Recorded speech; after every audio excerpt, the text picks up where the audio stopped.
کو اتنا مجبور سمجھ بیٹھتے ہیں نا کہ اب مجھے عورت نہیں ملی تو میں تو مر جاؤں گا. یہ اپنے اوپر آپ نے شہوت کو مسلط کر لیا ہے. میں مانتا ہوں کہ نوجوان آدمی پہ شہوت بہت دماغ میں مسلط ہوتی ہے, اگر وہ حلال طریقہ نہ ملے اس کو تو بہت ساری برائیوں کی طرف جانے کا خطرہ ہوتا ہے. لیکن ایک بات خوب سمجھو, اس میں بھی بیلنس ضروری ہے.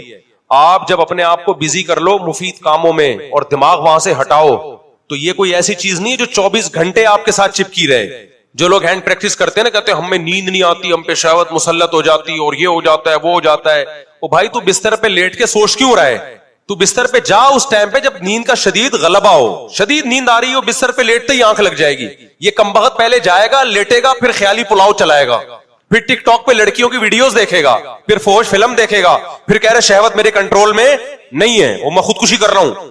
تو مر جا بھائی, تو کیا کہہ رہے ہیں زندہ رہے, تو لوگوں کو تو زنا کر کے عورتوں کو بھی خراب کرے گا, ماحول کو خراب کرے گا. اب ایسا نہ ہو کہ واقعی میں مر جاؤ, مرو لیکن جاؤ سیدھا جہنم میں, کیونکہ خودکشی کرنے والا مرتے ہی کہاں جاتا ہے, آگ میں جاتا ہے وہ. تو آپ اس سے بچنے کا حل سوچو. کیوں ٹک ٹاک پہ بےہودہ چیزوں کو دیکھ رہے ہو؟ کچھ دن کے لیے موبائل کو جان چھڑاؤ, بند کر کے رکھ دو. دیکھو میں موبائل نا, میرا اتنا دماغ خراب ہوا ہے نا موبائل سے, اتنی کالز آتی تھی, میں اٹھاتا تھا, اس کو جواب دے رہا ہوں, اس کو جواب دے رہا ہوں, پھر کوئی صحیح طریقے سے سوال نہیں پوچھ رہا, کوئی طنز کر رہا ہے, کوئی کیا کر رہا ہے, میرا ہونا شروع ہوا خراب. پھر یوٹیوب پہ ویڈیوز دیکھ رہا ہوں, کوئی ویڈیو میں الٹی بات کو, کوئی جھوٹا الزام کسی پہ لگا رہا ہے, کوئی کسی پہ, آدمی ڈپریشن میں جاتا ہے. پھر ڈالر یہاں پہنچ گیا, نیند اڑ گئی نا, اگلے دن دیکھا ابے اور کرنسی, اب ہم نے کہا بوریوں میں پیسے لے کے جائیں گے تھوڑے دنوں میں ہم. یہ سب کے ساتھ ہوتا ہے, میرے ساتھ بھی ہوا. پھر دیکھ رہے ہیں اس نے اپنی بچی کو قتل کر دیا غربت میں, اس نے بل جلایا اور خودکشی کر لی, پھر یہ کر, دیکھتے دیکھتے آدمی. اور اچھا دوسری طرف خبر, انڈیا چاند پہ پہنچ گیا. انڈیا کہاں پہنچ گیا؟ پھر ایک مذہبی اسکالر کی تقریر آئے گی, وہ فلاں دائرہ اسلام سے خارج ہے, یہ سارے مولوی 2 نمبر, بس میں ہی ہوں جو ٹھیک ہوں. اس سے اور ڈپریشن. اس کا حل یہ کہ بھائی آپ بہتر ہے موبائل کو فلائٹ موڈ پہ لگاؤ, لاکر میں بند کر دو. بہتر تو یہ توڑ دو اس کو.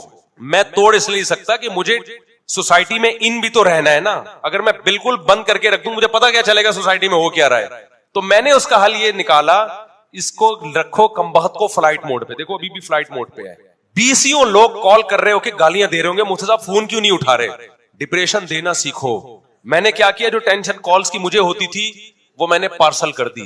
کال کرو فون بند ہوگا, 1 گھنٹے بعد دوبارہ. پہلے کیا ہوتا تھا, کال کرتے تھے میں فون اٹھاتا تھا, اس کی ٹینشن کون لے رہا ہے, میرے پاس آ رہی ہے کہ میرے بیوی سے جھگڑا ہوا, میں نے یوں کہہ دیا, میں نے طلاقیں دے دی, میں نے کہا طلاق ہو گئی, کہہ رہے کہاں سے ہو گئی, میں تو غصے میں تھا. ابے ہو گئی ہے, اس کو سمجھا رہے ہیں. اس کی ٹینشن کس کی کو ٹرانسفر ہو رہی ہے, مجھے.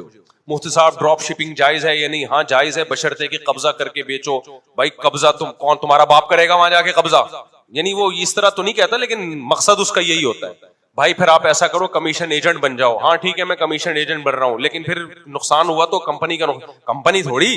میں اس کو سمجھا رہا ہوں ایسا بھی نہیں ہوتا بھائی, کمیشن ایجنٹ بنو یا پورا پراپر, یا بیچنے کا وعدہ کر لو.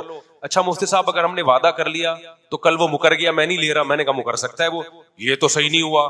اصل میں وہ اصرار کر رہے کہ جو میں کر رہا ہوں نا غلط, اس کو بول مفتی کہ یہ جائز ہے. آدھا گھنٹہ 1 منٹ کے سوال پہ وہ پی جائے گا میرا, پھر بھی وہ کرے گا ضرور. وہ فتویٰ 3 طلاق کے 1 ہونے کا بھی لے آئے گا. وہ تو مجھ سے ٹرائی کے لیے پوچھ رہا تھا کہ اگر یہیں سے مل جاتا ہے 1 ہوئی ہے تو پھر تو ہمیں وہاں جانے کی ضرورت نہیں ہے. یہاں سے جب نا امید ہو گئے تو چلو اب اہل حدیث سے ٹرائی مارو. اس کی ٹینشن ہم اٹھا رہے ہیں, پھر دوسرا فون, پھر تیسرا فون, بیوی بھاگ گئی ہے. ابے میں کہاں سے پکڑ کے لاؤں تیری بیوی کو اگر تیری بیوی بھاگ گئی ہے. پھر چوتھا فون آئے گا, مفتی صاحب آپ کے بیان سن کے میں بہت متاثر ہوا ہوں اور میرا بھی 4 شادیوں کا ارادہ ہے. میں تھوڑی سی ٹینشن میری ختم ہوئی نا. اگلا ہوگا مفتی صاحب کوئی اچھا سا رشتہ بتا دیں آپ. اگلا یہ مفتی صاحب کوئی اچھا سا رشتہ. بھائی ہم رشتوں کا کام نہیں کرتے صاحب. آپ اتنے بیانات, یار ہم صاحب آپ گھننے نہیں بنو یار, آپ اتنے بیانات کرتے ہو کہ آپ کے پاس رشتے نہیں ہوں گے. بھائی میرے پاس ہو یا نہ ہو, میرا یہ کام نہیں ہے. میں مولوی ہوں, میرا کام بیانات کرنا ہے, میرا کام مسائل میں تحقیق کرنا ہے. یہ میری فیلڈ نہیں ہے. شادی دفتروں میں جاؤ, سب کسی مسلمان کا اگر کوئی بھلا چاہے, کسی کی خدمت کرو. آپ لوگ خود بیان میں کہتے ہو کہ جو کسی کی خدمت کرتا ہے اللہ اس کو بہت ثواب دیتا ہے, تو کرو نا خدمت. تو میں اس کو کہتا ہوں خدمت تو گٹر کے ڈھکن بھی رکھنا ہے, گٹر صاف کرنا بھی ہے. کیا خیال ہے بھائی؟ میری فیلڈ نہیں ہے, میری جو فیلڈ ہے میں اس فیلڈ میں خدمت کروں گا نا. تو پھر فون لائن کاٹ دو تو پھر غصے ہوتے ہیں. بات تو پوری سنو مفتی صاحب, لائن کیوں کاٹ رہے ہو, میسج آنا شروع. تو میں ڈپریشن میں جانا شروع ہو گیا. پھر ہم نے کیا کیا, ٹینشن دینا سیکھو. لینا ہم نے اس کو لگا دیا. یہ نہیں کہ ہم لوگوں کے جواب نہیں دے رہے, اس کا ایک پروسیس ہم نے طے کیا. بھائی ایک ایڈمن بناؤ, کال کو فلٹر کریں, کوئی رشتوں والی کال آ رہی ہے اس کو وہیں سے جواب دے دو. بھائی رشتے نہیں کراتے ہم. کیوں آپ, اب میرا ایڈمن کیا کرتا ہے جب اس کے پاس, ویسے تو ایڈمن خود ایک اللہ معاف فرمائے ٹینشن بنا ہوا ہے خود میرے لیے بھی, ان کو لیے تو یعنی وہ بیچارے کے پاس ٹائم ہی نہیں ہے کال اٹھانے کا نا. بھائی عثمان بھائی ناراض نہ ہو جائیں, یعنی وہ ٹینشن ان کو دینے کے ساتھ مجھے بھی دینا شروع کر دی اس نے. اب وہ میسج آتے ہیں, وہ سب ایڈمن فون ہی نہیں اٹھاتا. تو میں نے ایڈمن سے بولا بھائی تو فون تو اٹھا لیا کر. جب ہم نے کسی کو اسسٹنٹ بنایا, وہ کہہ رہے ہیں بھائی سارا دن فون آتا رہتا ہے. میں سارا دن فون نہیں اٹھاتا ہوں. ابھی اس کا بھی ہم حل سوچ رہے ہیں. ظاہر ہے وہ بھی تو انسان ہے نا, 24 گھنٹے تو وہ بھی فون نہیں اٹھا سکتا. تو ہم نے کہا 1 گھنٹہ دے دو. اس نے کہا مجھے ایمرجنسی. خیر اس کا میں ابھی حل تلاش کر رہا ہوں, لوگوں کا رابطہ کیسے ہو. اب ہم نے اس کو فلٹر کیا کہ بھائی اس طریقے سے آپ کی ملاقات بھی ہوگی, ہم سے آپ مسائل پوچھیں گے اس کا جواب بھی ملے گا. کچھ تو مسائل ہی فضول ہیں, وہ ہم آنے ہی نہیں دیں گے. ایسا بندہ جو رشتوں کے لیے آ رہا ہے وہیں سے چلا جائے. بھائی ہم رشتے نہیں کراتے. اور کوئی بیوی بھاگ گئی ہے تو میں کوئی پولیس میں نہیں ہوں کہ آپ کی بیوی پکڑ کے لے آؤں. تو اس طرح کی چیزیں تو وہیں تو فلٹر ہو کے نا کام کے بندے آ جاتے ہیں. پھر تو وہ میں ملتا ہوں ان کو, میں ٹائم بھی دیتا ہوں ملاقاتوں کا. اب میں نے کیا کیا, فلائٹ موڈ پہ موبائل. اب لوگوں کے فون آ رہے ہیں, فون بند, فون بند, فون بند, فون بند. پھر 6 گھنٹے بعد فلائٹ موڈ کھولتا ہوں تو گالیاں آئی ہوئی. مفتی صاحب تکبر سے, کل کسی کا انڈیا سے میں تکبر سے اللہ بچائے. تو میں کہتا ہوں ٹینشن اب لینے کی نہیں ہو رہی, کس کی ہو رہی ہے؟ ہاں تکبر بہت بری چیز ہے. تو میں آپ کو اس لیے سمجھا رہا ہوں میرے بھائی, اپنی کھوپڑی کی نا آپ نے خود حفاظت کرنی ہے, کوئی دوسرا آپ کی حفاظت نہیں کرے گا. اور اس زمانے میں کھوپڑی کو خراب کرنے والی چیزوں میں سب سے زیادہ مؤثر چیز موبائل ہے. جس کو بیٹھے بیٹھے پاگل ہونے کا شوق ہو, پہلے زمانے میں بھی پاگل ہوتے تھے, کوئی پتھر لگا سر پہ گہری چوٹ آئی پاگل ہو گیا. سمجھ میں آتا ہے بھائی پتھر لگنے سے انسان کیا ہوتا ہے, پاگل. بائک پہ جاتے ہوئے گر گیا بغیر ہیلمٹ کے, سر پہ گہری چوٹ آئی پاگل ہو گیا. بیوی ایسی ملی, اتنی خطرناک بیوی ملی, 2-4 سال تک برداشت کیا, 5-6 سال 10 سال کے بعد جا کے شوہر کیا ہو گیا, پاگل. سمجھ میں آتا ہے 10 سال بیوی سے فائدہ بھی اٹھایا تو چلو اس کی ٹینشن بھی. عورت پاگل ہوتی تھی شوہر کی ناانصافیوں کی وجہ سے, ساس کے تانوں کی وجہ سے, ایک دم نہیں پاگل ہوتی تھی. 10 سال ساس کے تانے برداشت کر کے آخرت میں بہت بڑا ثواب کا ذخیرہ جمع کر لیا. 10 سال کے بعد برداشت نہیں ہوا اور کیا ہو گئی, پاگل ہو گئی. تو چلو سمجھ میں آیا کہ 10 سال ثواب بھی تو کمایا نا برداشت کرنے کا, آخر میں پاگل ہو گئی. اب جو پاگلوں کے کیسز سامنے آ رہے ہیں, بیٹھے بیٹھے کیا ہو رہا ہے, پاگل. وہ کیسے ہو رہا ہے پاگل, سونے کے لیے لیٹا, موبائل میں دیکھا جی مولانا طارق بن صاحب کا بیان آیا ہے, اس کے نیچے پھر کچھ نیگیٹو کمنٹس پڑھنا شروع کر دیا. بھائی یہ مولوی ایسے, آئنسٹائن کے ساتھ مولانا طارق بن صاحب کی تصویر, وہ کیا کر رہا ہے, یہ کیا کر رہا ہے. اب جو مذہب سے محبت کرنے والا ہے وہ ڈپریشن میں جانا شروع ہوگا. تھوڑی دیر میں آیا ڈالر مزید مہنگا ہو گیا. تیسرے نمبر پہ پیٹرول مزید مہنگا. چوتھے نمبر پہ اتنے لوگ پاکستان سے بھاگ رہے ہیں. آپ کہتے ہو میں تو بھاگ نہیں سکتا, میرے پاس تو پیسہ ہی نہیں ہے. یہ خبریں پڑھ پڑھ کے سن کے اور پھر مولویوں کی آپس کے جھگڑے بھی ہوتے ہیں اس میں. وہ مولوی کہہ رہے یہ ایسا ہے, وہ دوسرا مولوی کہہ رہا ہے یہ ایسا ہے, تیسرا مولوی کہہ رہا ہے یہ ایسا ہے. کوئی خواتین کے حقوق پہ بات کر رہا ہے تو خواتین کو ایسا بنا کے پیش کرتا ہے, کوئی مردوں کے حقوق پہ بات کر رہا ہے تو ایسا. اتنی کھچ پچ کھچڑیاں پکتے پکتے بیٹھے بیٹھے پاگل ہونا, کسی کو دیکھنا ہونا تو اس طریقے سے انسان کیا ہو جاتا ہے, پاگل ہو. اس کا طریقہ یہ ہے میرے بھائی, اپنی جانوں پہ رحم کرو. موبائل کو اٹھا کے لاکر میں اس لیے نہیں رکھ پا رہا کہ مجھے سوشل میڈیا میں ان رہنا پڑتا ہے, سمجھ. اچھا پاگلوں کی ایک اور قسم بھی ہے جو لوگوں کو پتا نہیں ہے لیکن وہ بھی پاگل ہوتے ہیں. وہ ہوتے ہیں جو ولاگرز کو دیکھ رہے ہوتے ہیں, وہ ولاگز جن کا آپ کی عملی زندگی سے کوئی تعلق, وہ بھی پاگل ہوتے ہیں. ولاگرز نے اس طرح بھی پاگل کیا, لیٹرین میں بیٹھا ہوا ہے, اب میں آیا ہوں تھکا ہوا ہوں, میں واش روم میں, شکر ہے نیچے والا پورشن نہیں دکھا رہا, صرف اوپر کا دکھا رہا ہے. میں بیٹھا ہوا ہوں, لوگ دیکھ رہے ہیں, ملینز لوگ دیکھ رہے ہیں, ملینز لوگ. خواتین کے میں آٹا گوندھ رہی ہوں, میں آلو کاٹ رہی ہوں. اب میں صبح اٹھ کے میں آلو کاٹتی ہوں, پھر میرے بچے اسکول جاتے ہیں, ایکچولی میں ان کو وین میں بٹھاتی ہوں, بہت کام ہوتے ہیں میرے سارا دن. ملینز لوگ دیکھ رہے ہیں یار. ہمارے دیسی گھی پہ اعتراض ہو رہا ہے جس میں ہم نے تھوڑا میسج دے دیا کہ یار دیکھو بچے کتنے پیارے ہوتے ہیں, اچھے لگتے ہیں نا باپ کے ساتھ کام میں ہاتھ بٹا رہے ہو.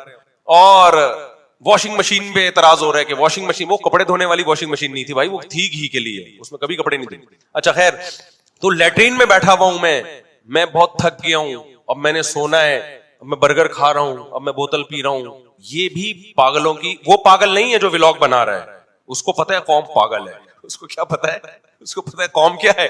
وہ تو بہت عقل مند, ان کو تو میں اپریشیٹ کرتا ہوں کہ یار اس بے روزگاری میں تمہارے پاس کوئی ہنر نہیں تھا, کتنا اللہ نے تمہیں دماغ دیا ہے کہ کیسے پیسہ کمایا جاتا ہے. حلال تو ہے, میں حرام نہیں کہہ رہا اس پیسے کو, پاگلوں سے تو پیسے کمانا بہت ثواب کی بات ہے, لیکن قوم پہ ہوتا ہے کہ یہ بھی تھوڑے دنوں میں تم بھی پاگل ہو جاؤ گے. پھر نا وہ ولاگرز ہیں نا, جب آپ نے آج ان کا ولاگ دیکھا, وہ لیٹرین میں بیٹھا ہوا تھا اور آپ کا ڈیٹا ہی ختم ہو گیا, ان کو یہ ٹینشن ہوتی ہے یار جہی سے بیلنس ڈلواؤ, اٹھا کب ہے لیٹرین سے, واش روم سے بیلنس ڈلواؤ, بیلنس یہ دیکھنے کے لیے کہ واش روم میں بیٹھا ہی تو نہیں ہے ابھی تک. صبح اٹھ کے دیکھتے ہیں سب سے پہلے کہ یار کوئی نیا کلپ آیا ہے ان کا کہ نہیں آیا. تو اس کا مطلب آپ مینٹلی کیا ہو چکے ہو, پاگل. پاگلوں دیکھو کسی نفسیاتی ڈاکٹر کے پاس بیٹھو جو خود پاگل نہ ہو, وہ تمہیں بتائے گا there are various types of پاگلز. جتنی پاگلوں کی قسمیں دریافت ہوئی ہے نا, اتنی دنیا میں کسی چیز کی قسم نہیں ہے. جو بھی تھوڑا بہت ایب نارمل ہے نا, اس کا مطلب وہ تھوڑا سا پاگل ہے, تھوڑا سا پاگل ہے. مثال کے طور پر کچھ لوگوں کو دیکھا ہوگا بیٹھے ہوئے ہیں نا, یوں یوں یوں ٹانگے لا رہے ہوتے ہیں, دیکھا ہے آپ نے بھائی, آپ نے دیکھا ہوگا بیٹھے ہوئے نا یوں یوں یوں یوں یوں, آپ مذاق سمجھ رہے ہیں, حقیقت میں یہ پاگل ہے. آپ یہ نہ سمجھیں کہ یہ کہیں نہ کہیں ایب نارملٹی اس بندے میں ہے, ورنہ نارمل آدمی بیٹھا ہے تو یوں آرام سے بیٹھا ہوگا, یوں کر کے ٹانگ. ہمارے حضرت مفتی رشید احمد صاحب کے پاس جب کوئی آتا تھا نا, ایک صاحب آئے, بڑے زبردست آدمی تھے, بڑے آفیسر تھے وہ, تو وہ میز پہ ایک وہ رکھی ہوئی تھی پلاسٹک نا, جو میزوں کے اوپر نہیں رکھی ہوتی, تو وہ بیٹھے ہوئے حضرت سے بات کر رہے ہیں, پلاسٹک کو نا یوں کر کے گھما رہے ہیں, یوں فولڈ کرتے ہیں پھر سیدھے. میں حضرت کے چہرے کو دیکھ رہا تھا, حضرت کا چہرہ غصے سے لال پیلا ہو رہا تھا, حضرت کا بس نہیں چل رہا تھا, بھائی تو چھوڑ دے آرام سے بیٹھنا, ہمیں الجھن ہو رہی ہے دیکھ. لیکن مہمان تھے اکرام میں, کچھ کہہ نہیں رہے تھے. پھر حضرت نے فرمایا بیٹھ کے پوری ریڑھ لگا دی اس کی, پلاسٹک کی کیا کر دی, ریڑھ لگا دی. تو کچھ بیٹھے ہوئے ہوں گے یوں یوں یوں کر رہے ہوں گے, کچھ یوں یوں یوں کر رہے ہوں گے, کچھ بیٹھے ہوئے بلا وجہ کھجا رہے ہوتے ہیں. ایک نفسیاتی ڈاکٹر نے بتایا کہ ہمارے پاگل خانے میں نا ایک شخص آیا, تو بالکل نارمل تھا, ہم اس سے بات چیت کرتے تھے, ہمیں لگا یار یہ تو کہیں سے بھی پاگل نہیں ہے, تو یہ تو بہترین ذہین آدمی ہے. کہنے جب وہ سونے کے لیے لیٹا نا, تو سر یوں اوپر رکھا ہوا اس نے, تکیے پہ نہیں لگایا ہوا, تکیے سے تھوڑا اوپر. ڈاکٹر کہتے ہیں, میں نے کہا تیری گردن میں درد ہو جائے گا. اس نے کہا یہ تکیہ پہلے سے ایک اور اوپر رکھا ہوا ہے, نیچے رکھا ہوا ہے. یعنی اس کو یہ وہم ہو گیا تھا کہ یہ دو تکیے ہیں, ہر جگہ اس کو یہی وہم ہوتا تھا. میں سمجھا پا رہا ہوں اپنی بات, اگر آپ پاگل نہیں ہیں تو میری بات سمجھ میں آ جائے. یعنی اس کو یہ وہم تھا کہ تکیہ آلریڈی رکھا ہوا ہے, لہذا وہ گردن اور پوری گردن اکڑ جاتی تھی صبح تک. اب آپ بتاؤ یہ کوئی حیرانگی کی بات ہے؟ تو پاگل کی بہت ساری عجیب عجیب نفسیاتی لوگوں کی قسمیں ہوتی ہیں. کچھ لوگ صبح و شام غریبوں کو برا بلا کہتے ہیں, سمجھ لو کہ کیا ہے, پاگل ہے, مینٹل کیا ہو گیا ہے, کھوپڑی کیا ہو گئی ہے. اور پاگل جہاں بھی ہوگا نا, اس کے پیچھے ڈپریشن ہوگی. خوش آدمی پاگل نہیں ہوتا, یہ ذہن میں رکھنا. خوشیاں انسان کو نارمل لائف کی طرف لے آتی ہیں. پاگل ہمیشہ وہ ہوتا ہے جو کسی اسٹریس اور ڈپریشن میں ہو, کسی اسٹریس اور ڈپریشن میں. پھر وہ اپنی ڈپریشن کو چھپانے کے لیے بھی مسکرا رہا ہوتا ہے میڈیا پہ آ کے, بلا وجہ غریبوں کو بولا بالا کہتا رہے گا, یہ کرتا رہے گا. اصل میں وہ اسٹریس میں ہوتا ہے, کسی ٹینشن میں ہوتا ہے وہ. تو یہ نفسیات کا علم جو ہے نا, یہ بڑی گہرا علم ہے, اس کو پڑھنا چاہیے, لیکن کسی ایکسپرٹ کی کتاب پڑھیں, ورنہ جنہوں نے ایکسپرٹ کی نہیں پڑھی وہ خود پاگل ہو گئے پڑھ کے. میں جلدی سے بات کو سمیٹ کے ختم کرتا ہوں, میرا سفر بھی ہے. تو میں نے جو بات شروع, یہ بھی میں آخری بات یونیورسٹی والی میں بات کر رہا تھا کہ ہمارے ہاں, پہلے میں موبائل کی جلدی سے 2 منٹ میں کمپلیٹ کر دوں. دیکھو موبائل کا استعمال ہم یہ نہیں کہہ رہے کہ آپ نہ کریں, مفید معلومات بھی آپ کو موبائل ہی سے ملتی ہیں, سوشل میڈیا سے ملتی ہیں. اس میں بھی 2 انتہائیں ہیں. کچھ تو یہ کہتے ہیں کہ سوشل میڈیا استعمال ہی نہ کرو, موبائل کو ہمیشہ کے لیے لاکر میں ڈال دو. یہ بھی غلط ہے. آپ کو سوسائٹی کا پتہ ہی نہیں چلے گا کیا ہو رہا ہے, بہت ساری چیزوں میں آپ پیچھے رہ جاؤ گے. اور یہ بھی مت کرو جو آپ نے ابھی کیا ہوا, ہر وقت موبائل, ہر وقت موبائل, ہر وقت موبائل. اس سے تھوڑے دنوں میں آپ پاگل ہو جاؤ گے. آپ کا کوئی مسئلہ نہیں ہوگا, آپ صرف دیکھ دیکھ کے پاگل ہو جاؤ گے. تو اعتدال سے کام لو. اعتدال کا مطلب کیا ہے, میں اب آپ کو بتاتا ہوں. دیکھو سوشل میڈیا کی مثال ہے گھوڑے کی. آپ گھوڑے کی پشت پہ جب سوار ہوتے ہو, آپ سوار ہوتے ہو یا گھوڑا آپ پہ سوار ہوتا ہے؟ سوشل میڈیا ایک تیز رفتار آلہ ہے جو فاصلوں کو ختم کر دیتا ہے. آپ لاہور کے کسی ڈاکٹر کو سننا چاہتے ہو, ایک طریقہ ہے یہاں سے آپ جہاز میں جاؤ یا ٹرین میں جاؤ, ایک طریقہ اس کا چینل سبسکرائب کرو اور روزانہ ویڈیو سنو. تو گھوڑا ہو گیا کہ نہیں ہو گیا؟ تیز رفتار گھوڑا جو آپ کی ٹریولنگ کو کیا کر رہا ہے, تیز کر رہا ہے نا. سوشل میڈیا, اب میں یہاں بیٹھا ہوں, امریکہ میں لوگ بیان سن رہے ہیں میرا, اگر وہ سوشل میڈیا استعمال نہ کریں تو میرا بیان سننے کے لیے ان کو یہاں آنا پڑے گا. تو سوشل میڈیا ایک گھوڑے کی طرح ہے, تیز رفتار گھوڑا. تو گھوڑا صحیح استعمال ہو, پہلی شرط یہ ہے کہ آپ نے گھوڑے پہ سوار ہونا ہے, گھوڑے کو اپنے اوپر سوار نہیں کرنا. دوسری شرط یہ ہے کہ گھوڑے کی لگام آپ کے ہاتھ میں ہو, آپ کی لگام گھوڑے کے ہاتھ میں نہ ہو, آپ اپنے حساب سے موڑ سکیں. تیسری بات یہ جو سب سے امپورٹنٹ ہے, گھوڑے پر سوار ہونے سے پہلے آپ کو پتا ہو کہ میں کیوں سوار ہو رہا ہوں, میں نے جانا کہاں ہے. سوار ہونے کے بعد فیصلہ نہیں کرنا میں نے جانا کہاں ہے, کہ چلو گھوڑا جہاں لے جائے گا میں وہاں جاؤں گا. آپ گھوڑے پہ سوار ہوئے, گھوڑا چلنا شروع, لوگ کہہ رہے ہیں کہاں جا رہے ہیں, جہاں گھوڑا لے جائے گا وہاں جا رہا ہوں. اس سے بڑا دنیا میں کوئی بیوقوف ہے؟ تو سوشل میڈیا سب سے پہلے آپ نے یہ دیکھنا ہے کہ میں یوٹیوب پہ یہ چینل کھول کے دیکھ کیوں رہا ہوں, میں یوٹیوب پہ جا کیوں رہا ہوں, فیس بک پہ جا کیوں رہا ہوں. یہ فیصلہ پہلے کرنا ہے آپ نے. جانے کے بعد تو یوٹیوب اور فیس بک آپ کو گھمائے گا. ابے کیا ہو گیا, آپ نے موبائل ویسے ہی کھول کے دیکھا نا, ویسے ہی بیٹھے بیٹھے تکلیف ہوئی, کچھ یوں کیا یوں کر کے, کوئی خوبصورت سی لڑکی آئے گی, ابے یار اگلا دیکھو کیا ہے, پھر آئے گا ڈالر اور مہنگا ہو گیا, یار یہ تو بڑی ٹینشن والی خبر ہے, ذرا اس سے متعلق اور خبریں دیکھتا ہوں, انڈیا چاند پہ پہنچ گیا. تو یہ اس کا آپ کو اس سے کیا فائدہ ہو رہا ہے؟ آپ نے پہلے فیصلہ کرنا ہے کہ مجھے دیکھنا کیا ہے. آپ کی طبیعت خراب ہے, میڈیکل کوئی ایشو ہے, تو آپ یوٹیوب پہ جا رہے ہو, کوئی ڈاکٹر کا اچھا چینل, تو پہلے آپ لکھو بھائی, اس پہ سرچ کرو, پھر اچھے سے اچھے ڈاکٹر کو تلاش کرو, اس کا چینل سنو, پھر 2-4 اور کا سنو. دائیں بائیں جو کچھ آ رہا ہے اس سے آپ کو کوئی دلچسپی بولو نہیں ہونی چاہیے. آپ پشاور جا رہے ہو, ٹرین میں آپ جا رہے ہو, راستے میں کتنے اچھے اچھے مناظر آ رہے ہوتے ہیں, کسی بیوقوف کو دیکھا کھڑکی سے چھلانگ لگا لے کہ یار یہ چونکہ بڑا اچھا ایک منظر آیا, میں جا رہا ہوں, تم لوگ میں اگلی ٹرین سے آ جاؤں گا. ابے بھائی یہ منظر کی بعد میں دیکھ لینا, ابھی تو اپنی منزل کو فوکس کر تو. تو پہلا کام آپ نے کیا کرنا ہے میرے بھائی, پہلے سے آپ کو پتا ہونا چاہیے کہ یوٹیوب پہ, فیس بک پہ, انسٹاگرام پہ آپ نے دیکھنا کیا ہے. یہ پوائنٹ نوٹ کر لیں. دوسرا کام, وہاں جانے کے بعد آپ نے اس پہ سوار ہونا ہے, میڈیا نے آپ کے اوپر سوار نہیں ہونا. وہ ایک ہی چیز ہے جس کی 3 مختلف تعبیریں ہیں, تو آپ کو پتا ہونا ہے. آپ نے کوئی مذہبی بات دیکھنی ہے, مسئلے کی تحقیق کرنی ہے, تو وہ آپ لکھ کے سرچ کریں, اسی کو فوکس کریں, دائیں بائیں نہ جائیں. اس میں ایک سوال پیدا ہوتا ہے, لوگ کہتے ہیں, یا کہہ سکتے ہیں, کہتے تو نہیں لیکن میری اس بات پہ کہہ سکتے ہیں کہ بھائی بہت ساری دفعہ تو ایسا ہوتا ہے کہ ہم سرچ کچھ کرنے چلے تھے لیکن کوئی بہت زبردست ویڈیو سامنے آ گیا, اس سے ہمیں بڑی مفید معلومات مل گئی. کیونکہ اگر ہم یہی دیکھ کے یوٹیوب پہ دیکھیں گے کہ کیا دیکھنا ہے, تو یوٹیوب یا فیس بک پہ بہت دفعہ اچھے اچھے کلپ آ رہے ہوتے ہیں جن سے بڑی نالج مل جاتی ہے. تو میں بھی خود اس کا قائل ہوں, تو یہ کام بھی کریں. اس کے لیے آدھا گھنٹہ رکھ لیں دن میں, آدھا گھنٹہ وہ رکھیں کہ بس اٹرم شٹرم دیکھنا ہے. نہیں یہی بات میرا خیال ہے, اٹرم شٹرم کا مطلب یہ ہے کہ بس ویسے ہی دیکھنا ہے, شاید کوئی مفید بات سامنے آ جائے, لیکن اس کو پابند کریں. آدھا گھنٹہ نہیں ہو رہا, 1 گھنٹہ کر لو. ہماری قوم نہ آدھا گھنٹہ, نہ 15 منٹ, نہ 1 گھنٹہ, لامحدود. جب ویلے بیٹھے ہوں گے فوراً موبائل نکال کے اٹرم پٹرم دیکھنا شروع. اور قوم میں ویلے زیادہ ہیں. ویلے لوگ کیا ہیں؟ اور جو قوم میں مفید لوگ ہیں نا, جن کی صلاحیت فارغ وقت میں کسی بہت اچھے کام میں سرو ہو سکتی تھی, ان کی صلاحیت بھی اس میں برباد ہو رہی ہے. جب فارغ بیٹھے ہوں گے ایک دم نکال کے دیکھنا شروع, یوں کریں, انہوں نے کیا ہوا, یہ آیا, بھائی اس کو محدود کرو آپ. ابے لوفری کا بھی تو کوئی ٹائم ہونا چاہیے نا. اس کو میں لوفری سے تعبیر کر رہا ہوں کہ آپ نے یوٹیوب نکالا, یوں کیا, بھائی یہ لگایا, کیا آیا بھائی, دیکھیں کوئی نیا کچھ آیا ہوا ہے, تو اس کو کریں. یہ لوفری حرام چیز کی طرف نہ جائیں کہ لوفری میں آپ لڑکیاں دیکھنا شروع کر دیں. ویسے ہی کہ یار دیکھیں بھائی سوشل میڈیا پہ کیا چل رہا ہے, تو یہ بھی دیکھ لیں آپ, لیکن اس کو کیا کریں, آدھا گھنٹہ ہو. جیسے ہم آدھا گھنٹہ گپ شپ کے لیے لگاتے ہیں, لوفری کرتے ہیں, کوئی کام نہیں ہوتا یار, میں کہ سارا دن کام تھوڑی کرتا رہوں گا, یار بیٹھ یار. میرے پاس لوفری ہوتی ہے کہ میں اپنی مرغیوں کے پاس جا کے بیٹھ جاتا ہوں, دیکھتا ہوں یہ انڈے سے چوزا نکلا ہے کہ نہیں نکلا, کوئی نکلنے میں دشواری ہو رہی ہے, آپریشن کرتا ہوں میں, ٹھیک ہے نا. ایک دفعہ ایک چوزا میں نے آپریشن کر کے نکالا, سر اندر رہ گیا, ٹانگیں باہر. بڑا حسین منظر تھا وہ, کیونکہ چوزا جو ہے نا پیچھے سے ٹانگ مارتا ہے تو آگے سے سر نکلتا ہے اس کا. پیچھے سے ہم نے پہلے آپریشن کر دیا, وہ ٹانگیں ہوا میں مار رہا ہے, سر نکل نہیں رہا آگے اس کا. ایک نیوٹن اسی طرح تو سائنس کے قوانین ایجاد کرتا تھا. تو ہماری لوفری یہ ہوتی ہے, گائے کے پاس جا کے بیٹھ گئے, بکری کے پاس خیریت پوچھی. کل میں گیا ہوں, بکری کا دودھ کسی نے 2 دن سے نہیں نکالا, تو اس کا دودھ ایک ٹھن خراب ہو گیا.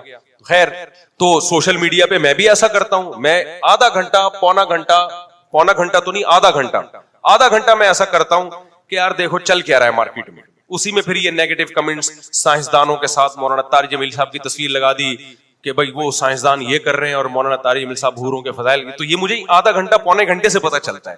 باقی سارا دن یہ موبائل فلائٹ موڈ میں میری جیب میں رہتا ہے ایسی کی تیسی, کیونکہ سوائے اسٹریس, ڈپریشن, ٹائم ویسٹنگ کے کچھ بھی حاصل نہیں ہوتا. آدھا گھنٹہ پونا گھنٹہ بہت ہے, اور ایک لوفری کا ٹائم ہم نے اور موبائل پہ رکھا ہوا ہے گھر والوں کے ساتھ. وہ یہ ہوگا کہ بھائی گھر والوں کے ساتھ آدمی کیا ٹائم پاس کرے, ان کو بھی تو گپ شپ چاہیے, تو اب بیٹھ کے کیا گپ شپ لگائیں. 1 سال ہو گیا شادی کو, 2 سال ہو گئے, گپ شپ باتیں کیا ہو جاتی ہیں. جب شادی ہوتی ہے تو شروع میں کتنی باتیں ہوتی ہیں نا, پیدائش سے لے کے اپنے تک کے سارے حال احوال میاں بیوی ایک دوسرے کو سناتے سناتے اب باتیں ختم. اب پتہ ہے پڈے شروع ہونے کا ٹائم شروع ہو گیا, اب لڑائی ہوگی, اب وہ کوئی بات کرے گی تو اس کو بھی غصہ آئے گا, اس کو بھی. تو وہ جو لڑائی کا ٹائم ہے وہ جب شروع ہو جائے تو پھر بجائے لڑنے کے بیگم کے ساتھ بیٹھ کے کوئی مشاعرہ دیکھ لو, کوئی مزاحیہ شاعری دیکھ لو, کوئی پرینک دیکھ لو, جائز پرینک ہو. تو یہ بیگم کے ساتھ لڈو کھیل لو. پہلے لڈو کھیلتے تھے لوگ, اب وہ لڈو کا دور گیا. اب کیا ہے, LED پہ کچھ لگا لیا آپ نے, بیگم سنا ہے بھائی وہ چلا وہ نیا پرینک آیا ہے, سنا نادر علی کا, دیکھتے ہیں. بھائی میں نہیں کہہ رہا نیا آیا ہے, میں مثال دے رہا ہوں, ٹھیک ہے, یا اور کسی کا آ گیا تو تھوڑا سا انجوائے کر لیتے آدمی. اس سے زیادہ 3 چیزیں ہو گئی موبائل کے استعمال میں. ایک تو یہ کہ آپ کو واقعی کوئی ضرورت ہے وہ سرچ کریں آپ, اور 2 چیزیں لوفری کے لیے. ایک بیگم کے ساتھ کچھ آپ نے پروگرام دیکھنے ہیں تو وہ متعین کر لو, بھائی پرینک آ رہے ہیں. ایک پنجابی میں بڑا زبردست وہ مزاحیہ آتا ہے, وہ بڑا, اس کا نام میرے ذہن سے نکل گیا, میں اسے پنجاب میں میری بات چیت بھی ہوئی. وہ کیا کر رہا ہے جی, آرڈر کر رہا ہے کہ جی وہ آپ کے ہاں اتنی دے گئے ہیں, وہ بڑا آرڈر ہے نا, اور اتنی دے گئے, اگر ہم آپ سے بنوائیں تو کتنے پیسے بنیں گے. اس نے بتایا جی اتنی دے گا. وہ بڑا خوش ہو رہا ہے کہ اب تو دے گے ہی دے گے. آخر میں کہتے ہیں 1 پاؤ چاول پہنچا دیں ہمارے یہاں. انٹرٹینمنٹ کے لیے, خوش ہونے کے لیے کیا ہے, اچھی چیز ہے. وہ نادر علی کا تھا نا, وہ جب میں نے پہلا پرینک دیکھا نا نادر علی کا, وہ گھر والوں کے ساتھ بیٹھ کے ہی دیکھا تھا میں نے. تو گھر والوں کے اس بہانے آدمی ٹائم دے دیتا ہے نا. تو وہ میں نے پرینک دیکھا نادر علی کا, لوگ کہہ رہے مفتی ہو کے پرینک دیکھ رہے ہیں. بھائی بیگم کے ساتھ, بچوں کے ساتھ آدمی مفتی یا ڈاکٹر نہیں ہوتا. میں اب بیگم کو لے کے بٹھاؤں, اس کو بولوں تم نے 5 ٹائم نمازیں پڑھی, خوشو خضو سے پڑھی ہیں, سجدہ سہو کیا تھا اگر غلطی ہوئی تھی, تو یہ تھوڑی ہوتا ہے. گھر والوں کے ساتھ تو گھر میں تو ویسے بھی کوئی مفتی ہوتا ہی نہیں ہے. گھر میں تو آدمی شوہر ہوتا ہے, اور شوہر آپ کو پتا ہے کیا ہوتا ہے بیچارہ. تو وہ نادر علی کا پرینک فرسٹ ٹائم جو میں نے دیکھا نا, اس میں وہ بندہ آیا کہ گوشت خریدنے کے لیے. تو اس نے کہا ٹھیک ہے جی 1 کلو گوشت آپ کا. پھر فون پہ کہتا ہے 2 گدھے اور گرا دیا. دیکھا گوشت کھلا رہے تو ہمیں, اس نے کہا آپ نے گوشت بولا ہے نا, بڑا ایک مزاحیہ سا وہ ہوتا. تو یہ انٹرٹینمنٹ کے لیے, جائز انٹرٹینمنٹ ہو, اس کے لیے بھی تھوڑا ٹائم, یعنی 3 چیزوں میں موبائل کو لفٹ کرانا ہے آپ. ایک مفید نالج کے لیے, اس میں تو جتنا ٹائم لگتا ہے ٹھیک ہے, آپ کو 1 گھنٹہ بھی لگ سکتا ہے, 2 گھنٹہ بھی, لیکن پھر اس میں اپنے ہدف سے آپ نے ہٹنا نہیں ہے. دوسرا ایویں کہ دیکھیں اس دنیا کہاں جا رہی ہے, کمنٹس پڑھنے کے لیے آدھا گھنٹہ بہت ہے, اس کے لیے بہت زیادہ ہو گیا, آپ 1 گھنٹہ لگا لو اس کے لیے. اور تیسرا گھر میں بچوں کو ٹائم دینے کے لیے بچوں کے ساتھ کوئی ایسا پروگرام دیکھ لیے جو جائز بھی ہو اور اس سے ذہنی تفریح بھی ہو. اس کے علاوہ اس موبائل کو اٹھا کے آپ صبح آفس جاتے ہوئے گھر پہ رکھتے ہو. آفس جاتے ہوئے گھر پہ رکھنے کا فائدہ یہ بھی ہوتا ہے کہ آپ کی بیگم فون کر کے پوچھ بھی نہیں سکتی کہ آپ کہاں ہو, کیونکہ اس پہ بڑی لڑائیاں ہوتی ہیں, اس پہ بڑی لڑائیاں ہوتی ہیں. آدمی کہیں ٹینشن میں بیٹھا ہوا ہے, بیگم کا فون آ گیا, فون نہیں اٹھائے گا تو مسئلہ, فون اٹھائے گا وہ کسی مصیبت میں پھنسا ہوا ہے, بیگم اپنی کس سے لے کے وہ طلاقیں ہوئی ہیں اس طریقے سے. تو اس طرح اس کو کنٹرول کرنے کی میرے بھائی ضرورت ہے, ورنہ برباد ہو جاؤ گے. وہ جو میں بات کر رہا تھا جلدی سے سمیٹ کے بس ختم کرتا ہوں. مولانا طارق جمیل صاحب کی تصویر آئی ہے 3-4 سائنسدانوں کے ساتھ, بتایا کہ یہ کیا کر رہے ہیں اور یہ سائنسدان کیا کر رہے ہیں. اس میں نے بتایا نا کہ مولانا طارق جمیل صاحب ایک مذہبی لیڈر ہیں, تو ان کو مذہبی رہنماؤں سے کمپیئر. آپ نے کیا کرنا ہے, پنڈتوں کی تقریریں چلائیں اور مولانا طارق جمیل صاحب کی چلائیں, آپ کمپیئر کریں, دیکھو یار یہ کیسا بیان کر رہے ہیں اور وہ کیسا. آپ عیسائی پادریوں کی تقریریں چلائیں اور ان کی چلائیں, سمجھتے ہو کہ نہیں سمجھتے, پھر پتہ چلے گا. مقابلہ حسن میں مرد اور عورت کا مقابلہ نہیں کیا جاتا, عورتوں کا عورتوں کے ساتھ, مردوں کا. آپ نے کیا کیا جی, مقابلہ حسن میں گئے, خاتون آ رہی ہیں بڑی خوبصورت, مس ورلڈ ہیں یہ, اور پھر ان کے مقابلے میں آدمی آ رہا ہے سوٹ ٹائی میں نا, پھر دونوں کو کمپیئر کیا جا رہا ہے, تو یہ مقابلہ ہی غلط ہوگا بھائی. عورت کا مقابلہ عورت سے, آدمی کا مقابلہ آدمی. تو اسکالر مذہبی ہے, اس کا مقابلہ مذہبی اسکالر کے ساتھ ہوگا. ایک بات تو یہ ہو گئی. دوسری بات, یہ جو لوگ آج کل مجھ پہ بڑا طنز کر, مجھ پہ نہیں کر رہے, یونیورسٹی والوں پہ کر رہے ہیں کہ یہ مذہبی اسکالرس کو آپ لوگ یونیورسٹیوں میں کیوں گھسا رہے ہو, مفتی طارق مسعود کے یونیورسٹیوں میں بیان کیوں ہو رہے ہیں, یوتھ کلب والے کیوں جا رہے ہیں, سمجھتا ہے بات کو.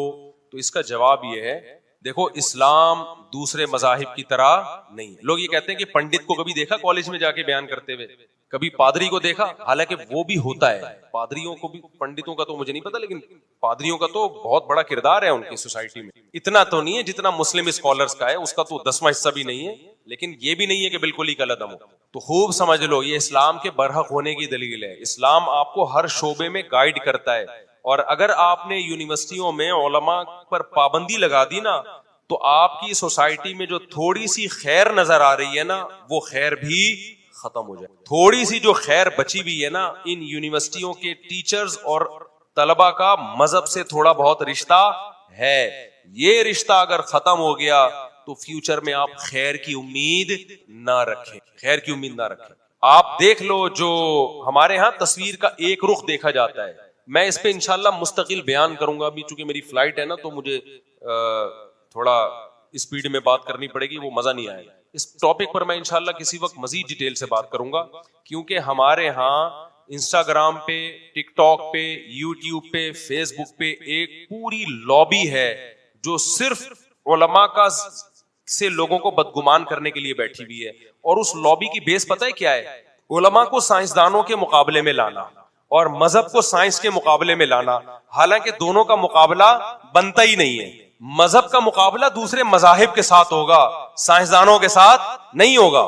کل ایک صاحب مجھ سے ملے, انہوں نے کہا کہ بہت سے سائنسدان تو خدا کے وجود کے منکر ہیں, اس کا مطلب سائنس خدا کو نہیں مانتی. میں نے کہا دیکھو, کوئی سائنٹسٹ اگر خدا کا انکار کرے گا نا, تو ایز اے سائنٹسٹ نہیں کرے گا, وہ اس کا ذاتی مسئلہ ہے. ڈاکٹر عبد القدیر خان سائنسدان تھے یا نہیں تھے؟ 5 ٹائم کے پکے نمازی تھے. اب کوئی یہ کہہ سکتا ہے کہ اتنا بڑا سائنسدان 5 ٹائم نماز پڑھتا ہے, لہذا 5 نمازیں سائنس سے ثابت ہو گئی ہیں, یہ کہنا درست ہوگا؟ بھائی وہ ڈاکٹر عبد القدیر خان اگر 5 نمازیں پڑھ رہے ہیں تو وہ ایز اے سائنٹسٹ نہیں پڑھ رہے, ایز اے مسلم پڑھ رہے ہیں وہ. تو اگر کوئی سائنسدان خدا کا انکار کر رہا ہے یا مذہب کا انکار کر رہا ہے تو ایز اے سائنٹسٹ نہیں کر رہا, وہ اس کا ذاتی مسئلہ ہے. کوئی سائنسدان مذہب کو مانتے ہیں, کوئی مذہب کو نہیں مانتے. سوال پیدا ہوتا ہے کہ سائنس مذہب کا انکار کرتی ہے کہ نہیں کرتی؟ سائنس یہاں خاموش ہے, یہ سائنس کا ٹاپک ہی نہیں ہے. ابے مجھے ایک بات بتاؤ, سائنسدان کیا کہتے ہیں؟ عمران خان کو دوبارہ آنا چاہیے کہ نہیں آنا چاہیے؟ کیا کہتے ہیں سائنسدان سے؟ بولے گا بھائی مجھے کیا پتا آنا چاہیے کہ نہیں آنا چاہیے, یہ میرا ٹاپک ہی نہیں ہے. عجیب بات ہے, لاکھوں شعبے ایسے ہیں جہاں ہم سائنسدانوں کو رائے دینے کی اجازت نہیں دیتے. ہم کہتے ہیں تمہارا ٹاپک نہیں ہے, لیکن مذہب میں ہم نے سائنس کو گھسیڑ دیا ہے کہ سائنسدان اور مولویوں کا مقابلہ کرا دیا آپس میں, حالانکہ دونوں کی فیلڈ کیا ہے؟ الگ الگ ہے. اس کی میں ایک مثال دیتا ہوں. کل میرے پاس وہ ڈاکٹر آئے تھے نا رشیا کے, کہاں ہے وہ ایک بندہ یہاں بیٹھا ہوا تھا, ان کے دوست تھے رشیا سے ڈاکٹر آئے تھے, وہ شاید بیان میں تھے بھی چلے گئے. میں وہ جب آئے نا بے وقت آئے, ملاقات کرے, لیکن میں نے کہا چلو یار بیچارے اتنے دور سے, میں نے وہ ٹائم دیا. میں پھر جب ٹائم کسی کو دیتا ہوں اپنی گائے اور مرغیوں کی زیارت لازمی کرواتا ہوں, چاہے کتنا بڑا آدمی ہو. ایسی کی تیسی بڑے بڑے لوگ آتے ہیں, میں کہتا ہوں گائے دکھا رہا ہوتا ہوں ان کو, بھائی ہمارے پاس آنے کا کی قیمت ہے, ہماری گائے دیکھنی بھی ہے, اس کی تعریف بھی کرنی ہے آپ نے. تمہارا باپ بھی یہ نہیں کہنا مصعب یہ کیسی گائے ہے, آپ کو بولنا پڑے گا اچھی گائے ہے, اور یہ بکری بھی بہت اچھی ہے, اور کتنی خوبصورت مرغے اور مرغیاں اور مور, ورنہ آؤ نہیں ہمارے پاس. جب ٹائم ہوتا ہے تو دکھاتا ہوں, ایسا نہ ہو ہر آدمی اب آئے. تو میں نے کل وہ ڈاکٹر صاحب کو نا میں لے گیا مرغیوں کے باڑے میں, بس یہ بات کر کے میں بیان ختم کر رہا ہوں, مرغیوں کے باڑے میں لے گیا. یہ خوب سمجھو, میرے پاس مثالیں چھوٹی چھوٹی ہوتی ہیں, آسان آسان, لیکن وہ بہت عقل مندوں کے لیے بہت خاندانی ہوتی. میں ان کو لے گیا تو میری مرغی بیٹھی ہوئی تھی انڈوں پہ, اور اس میں سے چوزے نکل چکے تھے. میں نے اندر کیج کی صفائی کرنی تھی نا, تاکہ وہ جگہ صاف ستھری ہو. میں جب وہ ڈاکٹر صاحب کھڑے ہوئے, ان کے لیے میں نے چائے بنوائی اور میں اس کی صفائی کر رہا ہوں اور گپ شپ بھی لگا رہا ہوں. اتنے میں نے ایک منظر دیکھا جو میں روز دیکھتا ہوں. مرغی نے کیا کیا, مرغی کے جو دانا کھانے کی جگہ ہے وہ چوزوں کی پہنچ سے اوپر ہے, ٹھیک ہے نا. مرغی اٹھی, اس ایک ایک دانا اٹھا کے توڑ کے نیچے پھینکتی اور چوزوں کو کھلاتی. آئی بات سمجھ میں؟ جاتی اوپر سے ایک دانا اٹھاتی, یوں کچلتی, پھر چوزوں کے بیچ میں پھینکتی, خود نہیں کھا رہی تھی. پھر جاتی, پھر دانا اٹھا کے نیچے پھینکتی اور چوزوں کو کھلاتی. میں نے ڈاکٹر کو بلوانے کا ڈاکٹر صاحب, کیونکہ ڈاکٹروں کے بگڑنے کا اندیشہ بہت ہوتا ہے. یہ خدا کے انکار میں ان کا خطرہ, کیونکہ سائنس پڑھ رہے ہیں نا, ان کو مولوی لوگ تو ان کو سمجھ میں ہی نہیں آتے. میں نے کہا یار یہ ڈاکٹر صاحب کو ابھی سے میں انسان تو بنے ہوئے تھے, اور ذرا اچھی طرح بنا دوں. میں نے کہا ادھر آئیے. میں نے کہا دیکھو آپ کا جو, اگر آپ, وہ تو انسانوں کے ڈاکٹر بن رہے تھے, اگر آپ جانوروں کے ڈاکٹر بن رہے ہوتے ہیں نا, تو آپ کی جو لمٹ ہے نا وہ یہاں تک ہے کہ مرغی کے بارے میں آپ پڑھیں گے, وہ یہ پڑھیں گے کہ یہ کیا کرتی ہے, اس کی عادت ہے کہ جب اس کے چوزے نکلتے ہیں تو یہ اوپر سے ایک ایک دانہ اٹھاتی ہے, توڑ کے چورا چورا کر کے اپنے چھوٹے چھوٹے پیارے پیارے بچوں کو کھلاتی ہے. پہلے ان کا پیٹ بھرتی ہے, اس کے بعد خود کھاتی ہے. یہاں تک سائنس ہے. سائنسدان کے, جانوروں کے ڈاکٹر کو زیادہ پتا ہوگا کہ یہ اس نسل کی مرغیاں یہ کام کرتی ہیں, اور فارمی مرغیوں کو یہ توفیق, ان کو ماں کی ممتا ہی نہیں. خیر وہ پھر وہ الگ, فارمی مرغیوں کے خلاف پھر ہم کھاتے بھی ہیں, پھر بولتے بھی. میں نے کہا یہ عمل کیوں ہو رہا ہے, یہ آپ کا ٹاپک, یہ مولوی کا ٹاپک. کون ہے جس نے اس کے دل میں ایسی شفقت ڈال دی, ایسی محبت ڈال دی. 21 پہلی دفعہ بیٹھی ہے وہ انڈوں پہ, نہ کبھی اس نے کسی کو بیٹھتے ہوئے دیکھا. 21 دن تک بیٹھی رہی ہے, انڈے گھما. خدا کی قسم اتنا مشکل, آپ اعتکاف میں مسجد میں 10 دن بیٹھ کے دکھاؤ, 9 دن کے بعد چاند دیکھنا شروع کر دیتے ہیں, حالانکہ مسجد میں کتنی اسپیس ہوتی ہے. اور ایسا بھی نہیں ہے کہ ایک ہی جگہ بیٹھا رہتا ہو. ابے اعتکاف میں جو لوگ بیٹھتے ہیں وہ بیٹھتے کہاں ہیں, گھومتے رہتے ہیں پوری مسجد میں. پھر بھی 9 دن کے بعد ٹینشن میں آتے ہیں, یار چاند نظر آئے گا, نکلنا ہے ہم نے. مسجد مرغی کیا کرتی ہے, بیٹھنے کا حق ادا کرتی ہے. 1 دن 2 دن 3 دن 4 دن 5 دن 6 دن 7 دن ایک ایک انڈے کی حفاظت کرے گی. آپ ذرا سا انڈا ہٹاؤ, فوراً چونچ سے واپس کرے گی. یہ ڈاکٹروں کا ٹاپک نہیں ہے, یہ قرآن کا ٹاپک ہے.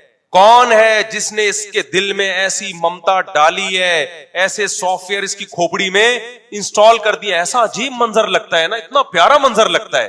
آپ اس مرغی کو تھوڑی دیر کے لیے بچوں سے الگ کرو, پاگل ہو جاتی ہے, وہ ایسے غرانے لگتی ہے, بھائی بچے چاہیے مجھے. یار اس جانور کو کون سکھا رہا ہے یہ سائنسدانوں کا ٹاپک. سائنسدان صرف ایکسپلین کر دے گا کہ یہ ایسا ہو کیوں رہا ہے, یہ کیا کس نے ہے اور کیوں کیا ہے. اس کا جواب سائنسدانوں کے باپ کے پاس بھی نہیں ہے. یہ قرآن جو خدا جو کر رہا ہے نا وہ بتائے گا, وہ پیغمبروں کے ذریعے بتائے گا, وہ ڈاکٹروں کے ذریعے نہیں بتائے گا. وہ بتائے گا میں ہوں, میں نے اپنے وجود کو ثابت کرنے کے لیے یہ کیا ہے, تاکہ یقین آ جائے کہ یہ مرغی خود بخود نہیں بنی ہے, کوئی ذات ہے جس نے اس کے دل میں بچوں کی یہ محبت ڈالی ہے, تاکہ اس کے بچوں کی نسل بڑھے اور انسان کو کھانے کے لیے روزی ملے. نہیں آئی میرا خیال ہے بات.